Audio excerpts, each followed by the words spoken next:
Prepare to absolutely lose your mind as I give you the details in this next story here. This is in Raw Story. Iowa Medicaid hits at least 2 grieving families with $4 million bills. Oh boy. Oh boy. I mean, this is an international embarrassment. That's what this is.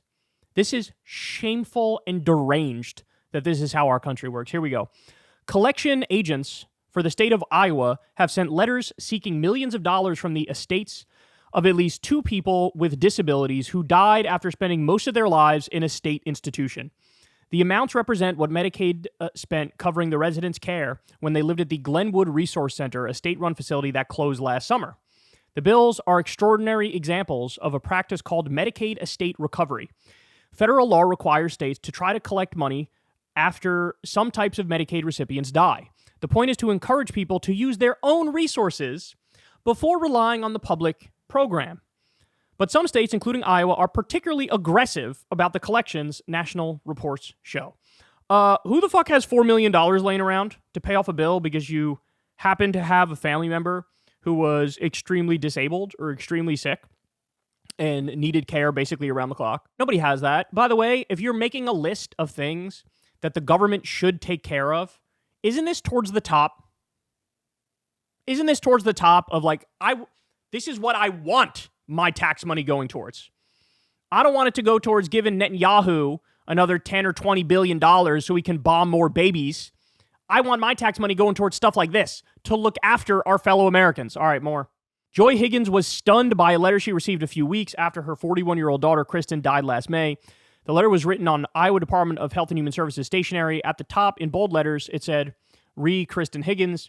Dear Joy Higgins," the letter read, "our sincere condolences to you as we understand the above person is deceased." The letter explained that any money Kristen Higgins left behind would have to be remitted to the state to help repay Medicaid's, over $4.2 million bill.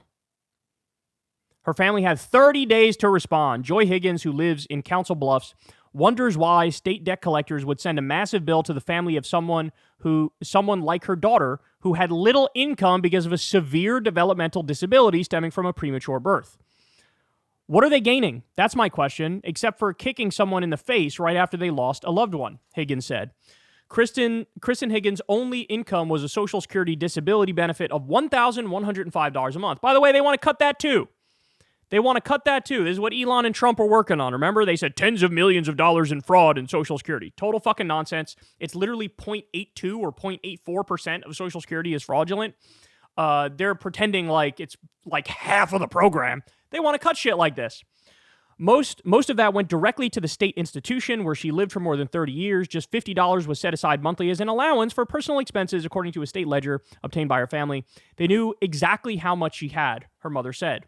When she died, Kristen's personal account had a balance of $2,239. The family put that money toward her funeral, an allowed expense. Nothing was left for the state to take. Higgins said receiving the letter was traumatic, even though the family didn't have to pay the Medicaid bill.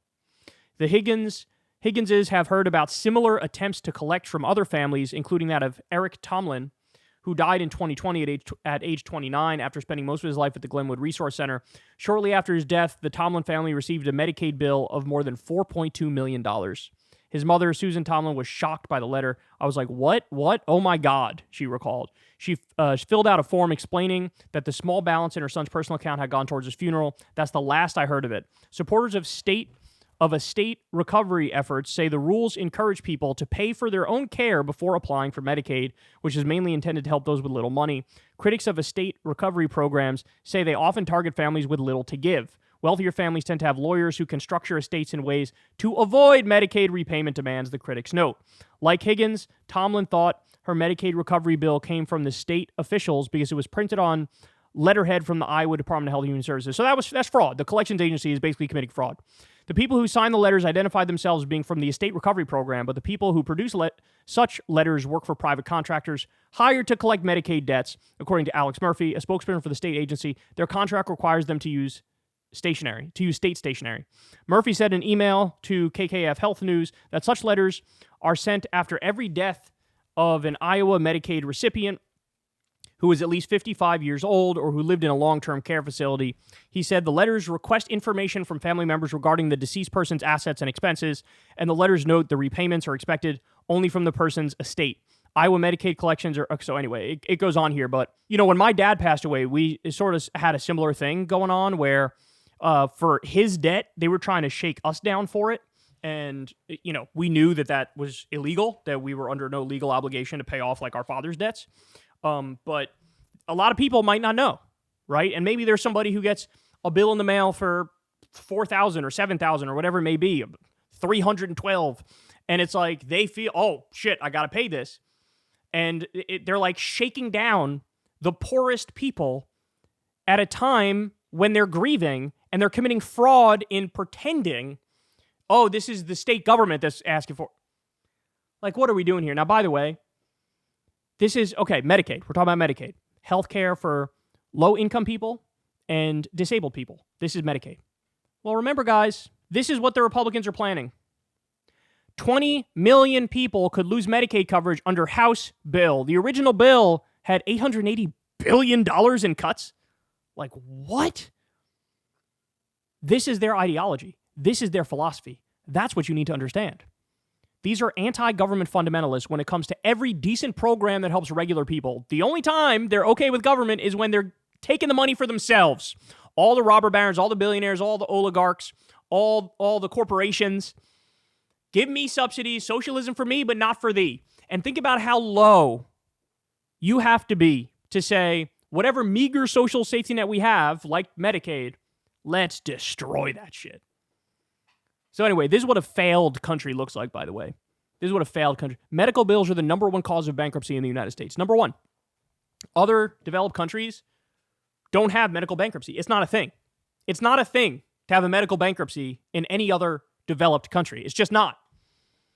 And so, by the way, if you're trying to make America great, wouldn't like thing number one be, hey, let's catch up to the rest of the world and have universal health care? Instead of having 45,000 to 60,000 deaths every year because we don't have basic health care, instead of having tens of millions of people who don't have health insurance, wouldn't like one of the first things be, we got to give health care to everybody. We should just expand Medicare to cover everybody. But no, they're not actually trying to make America great. Duh. They're trying to serve the robber barons. Serve the robber barons, and Trump wants his name in the history book, so he's going full 1800-style imperialist, and he's threatening to annex Canada and steal Greenland and take Panama and do war with Mexico and... Depraved, man. Depraved. We got to bring this country back to sanity, bro. What should our politicians be focusing on? Our politicians should be focusing on improving our lives. How would you improve the lives of the American people? It would be something like universal health care. It would be something like we're going to give you paid vacation time by law. It would be, hey, increasing unionization rates by passing the PRO Act, raising wages. But they're not working on any of that shit. In fact, the Republicans are literally doing the opposite. MAGA is literally doing the opposite. Let's take healthcare away from more people. Let's cut Medicaid. Let's cut Medicare. Let's cut Social Security. Let's eliminate the anti-scam police, the CFPB. Let's destroy the Department of Education. So expect a lot more of this shit. Expect a lot more of this. Grieving families being hit with medical bills for $4 million. Because it's going to happen. Hey, y'all, do me a favor and like and subscribe. It helps out big time in the algorithm. Click the bell as well for notifications when videos drop. And watch that video on screen right now. You know you want to.